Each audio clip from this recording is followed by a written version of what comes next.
여러분, 자유가 무엇입니까? 예측에 제가 제 딸아이에게 이렇게 물어본 적이 있습니다. 자유가 무엇이냐고.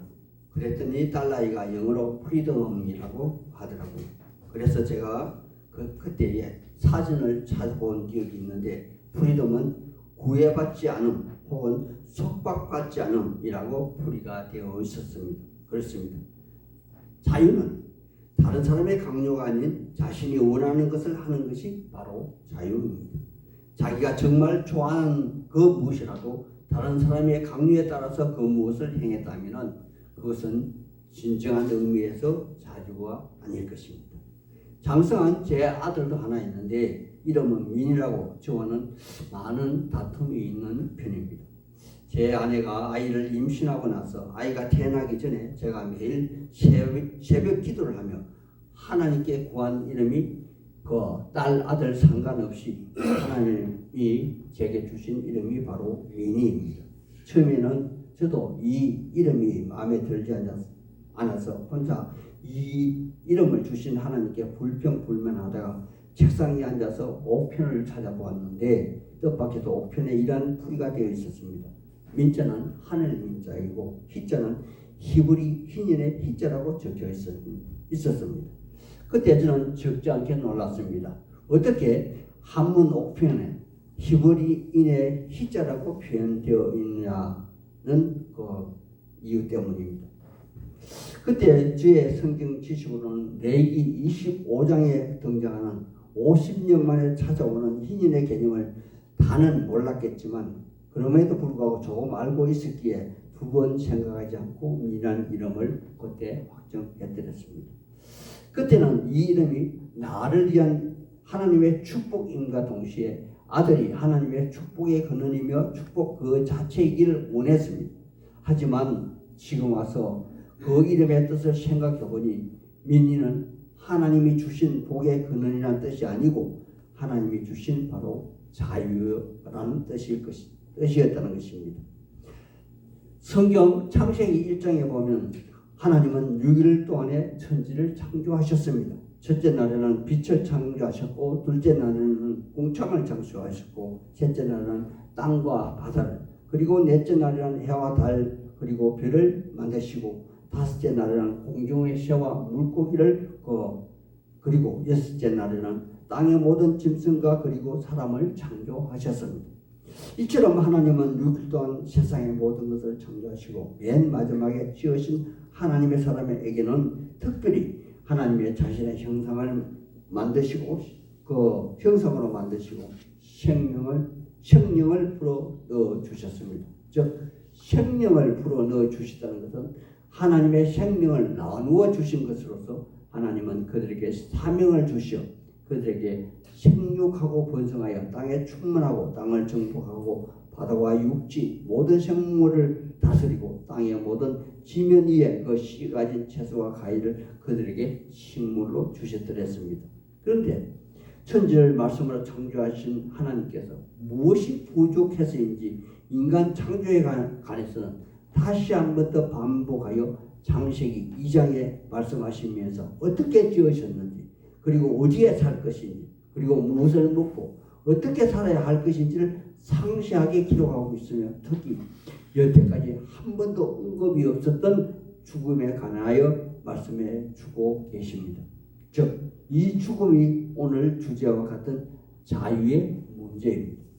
하나님은 동산 중앙에 생명 가실나무와 선악을 알게 하는 가실나무를 나게 하시고 생명나무의 실과를 매일 날마다 먹게 먹음으로 영원히 죽지 않게 하셨으나 반대로 선악을 알게 하는 나무의 과실을 따먹으면 정령 죽으리라 그렇게 말씀하셨습니다. 이것은 삶과 죽음의 선택권이 하나님으로부터 사람에게 이전이 된 사건입니다. 이를 다른 말로 하면 사람은 자유를 영원한 삶을 선택할 수도 영원히 죽음을 선택할 수도 있는 그러한 자유를 주었다는 것입니다. 하나님은 왜 이러한 선택의 자유를 선택한 이후 책임이 따르는 자유를 그리고 정말로 엄청난 위험이 수반되는 자유를 사람에게 주었을까요? 왜 그랬어야만 했을까요? 대답은 너무도 간단합니다.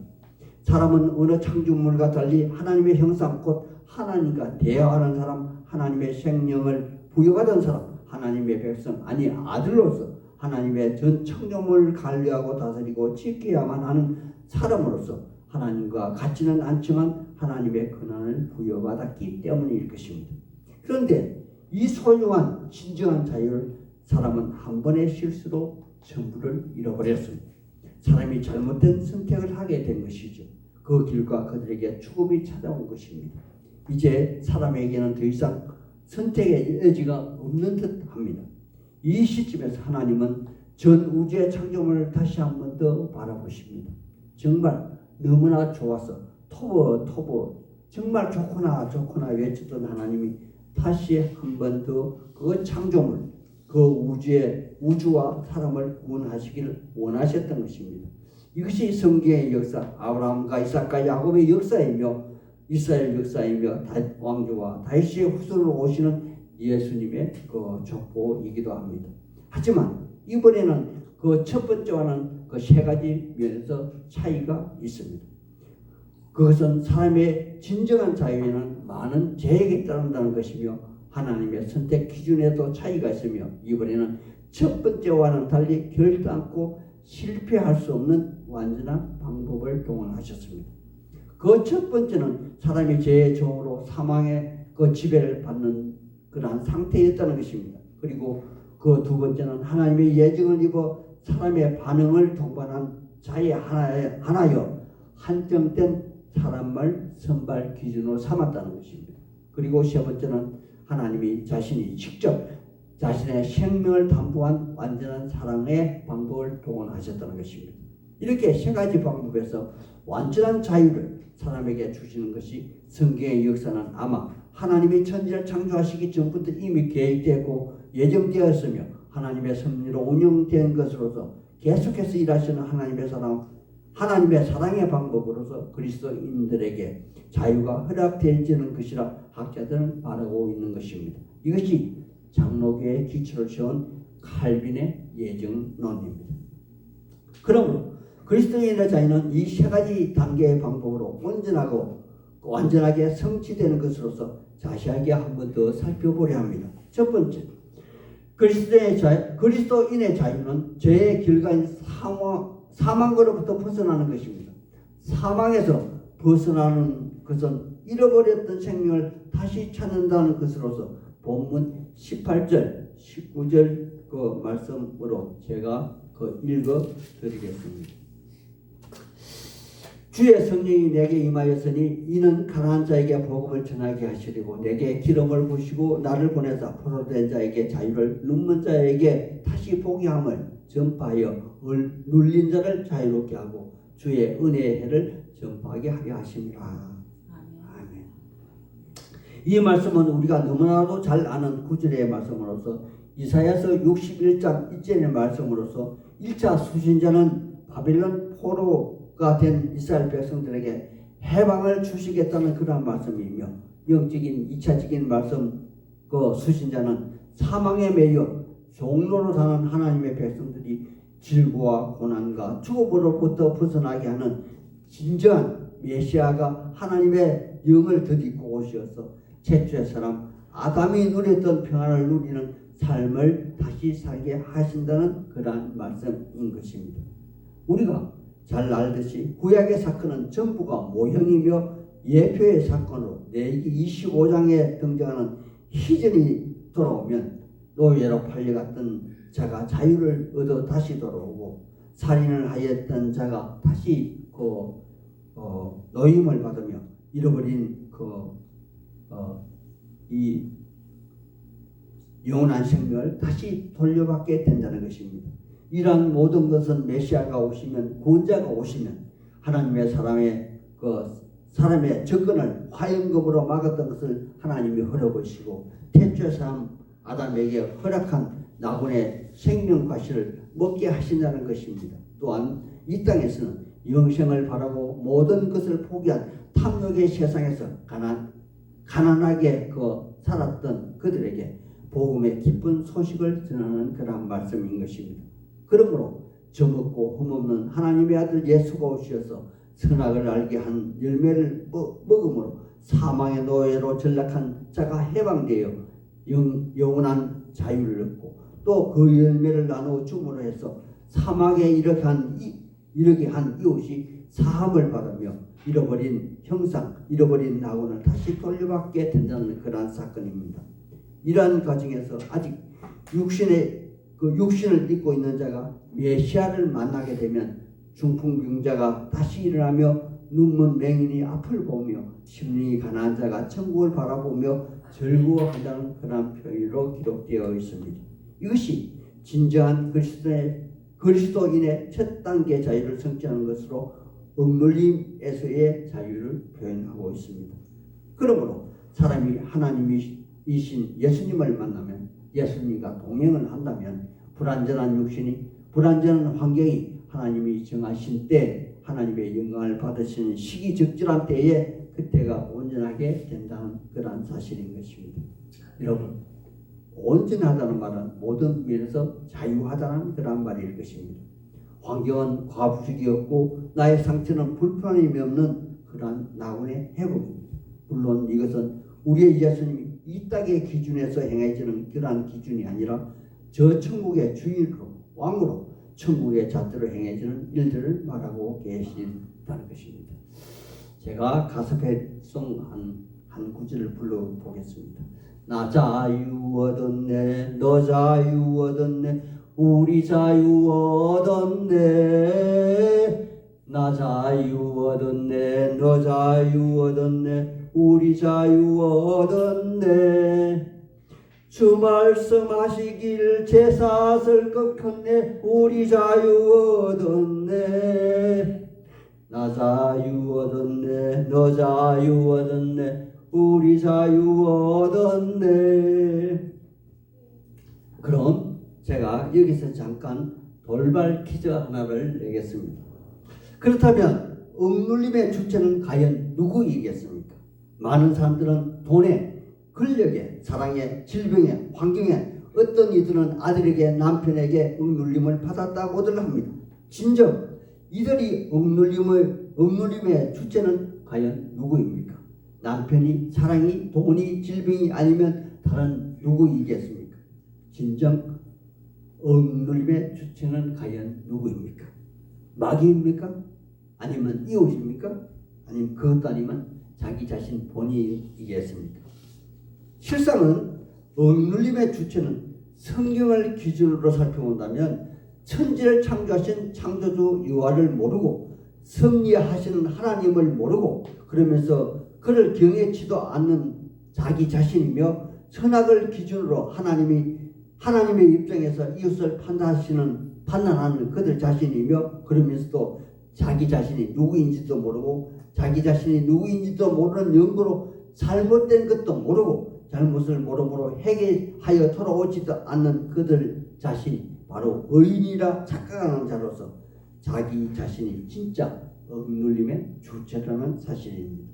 두 번째, 그리스도의 자유는 생명의 주이신 예수님께 속해야만 한다는 것입니다. 이 세상의 모든 육체를 가진 생명 있는 육체는 첫사람 아담 이후 태어나면서부터 죽음을 전제합니다. 이것은 바울이 로마서 5장에서 대표 원리를 설명하면서 아담이 범죄하였으므로 아담 아래 속한 모든 사람은 죽음을 전제한다는 사실입니다. 하지만 요나의 비유처럼 죽었다가 3일 만에 부활하신 예수 그리스도에 속한 모든 사람은 예수님이 부활하신 것처럼 그들도 다시 부활할 것이며 영원히 사망에 매이지 않는다는 사실입니다. 그럼에도 불구하고 이 땅에서는 이미 천국 하나님의 나라는 도래했지만 아직 완성되지가 않아서 육체를 가진 모든 사람은 죄의 결과인 사망을 완전히 벗어나지 못했기에 아직은 육체가 마귀에 속해 있다는 사실일 것입니다. 이러한 긴장관계를 우리 예수님은 이렇게 성경에 표현하고 있습니다. 누가복음 11장에 예수님이 귀신 들려 말 못하는 자에게 귀신을 쫓아내어 말하게 하는 모습을 본 무리들이 이는 귀신의 왕 발세부를 힘입어 귀신을 쫓아낸다고 비난하고 예수님에게 하늘로부터 오는 표적을 구할 때 예수님은 강한 자와 약한 자의 비유를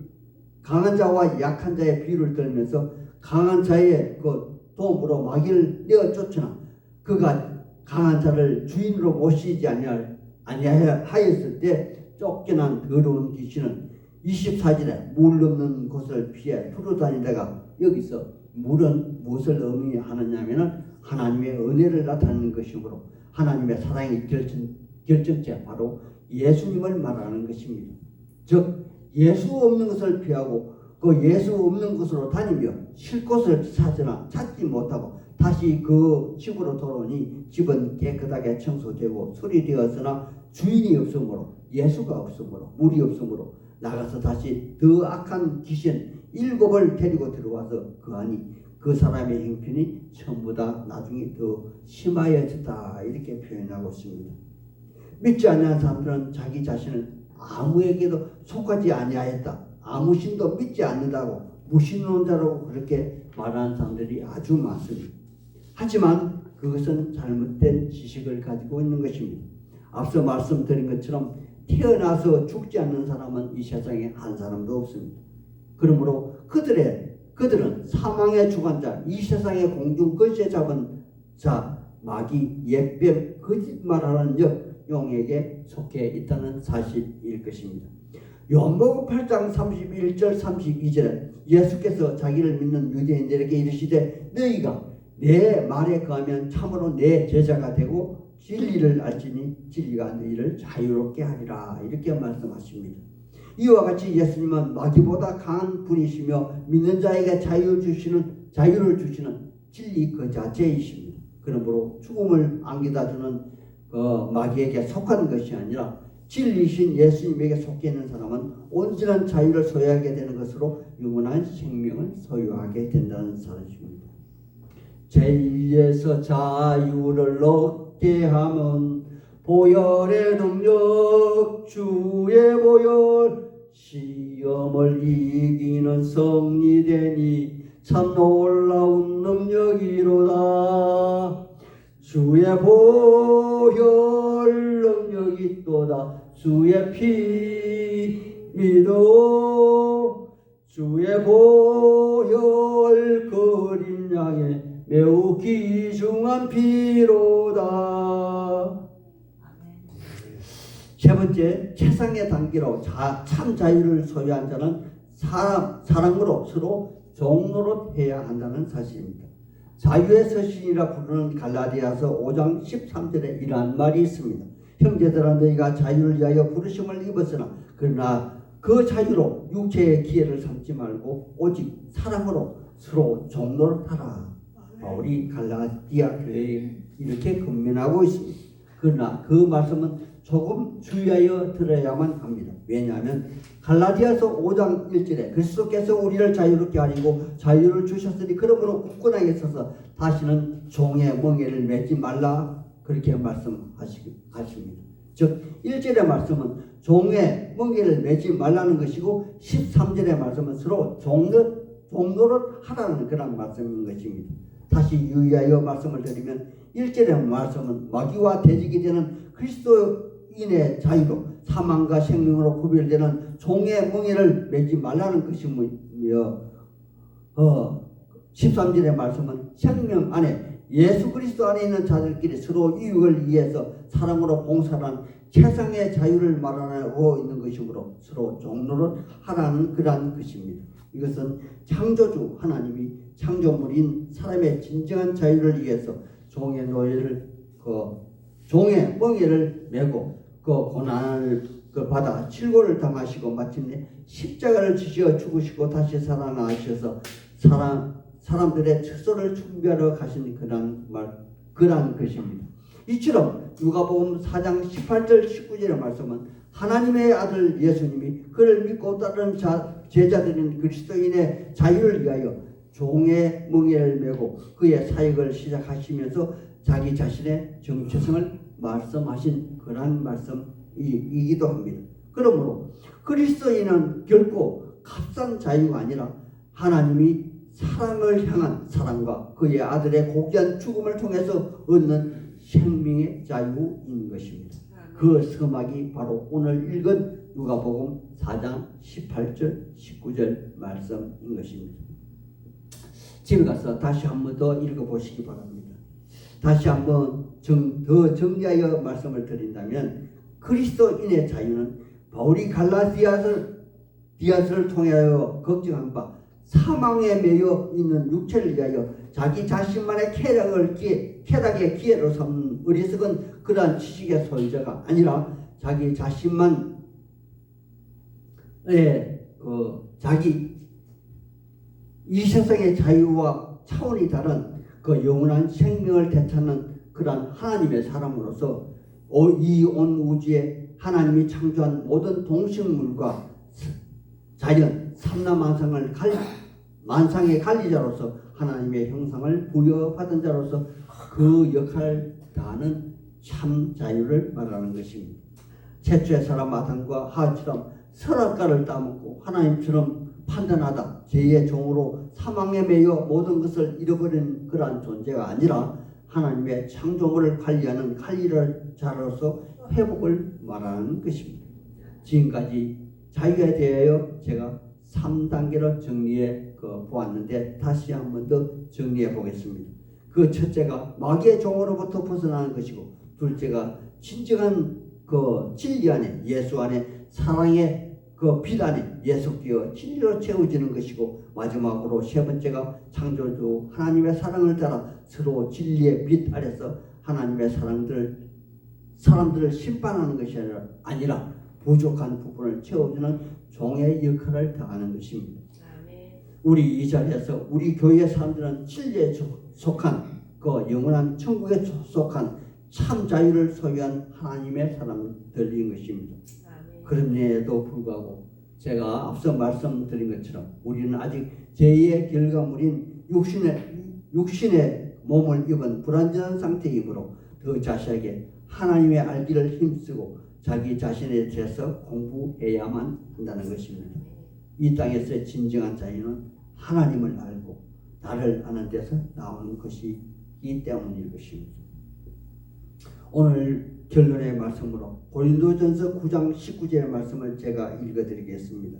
내가 모든 사람에게서 자유로우나 스스로 모든 사람에게 종이 된 것은 더 많은 사람을 얻고자 함이라. 아멘. 아멘.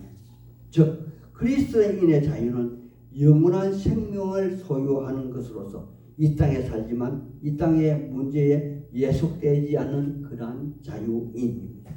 사도 바울의 이러한 고백을 통해 진정한 자유가 무엇인지 한 번 더 생각하며 살아가는 한 주가 되시기를 우리 구주 예수님 이름 받들어 소망하고 축복하는 바입니다.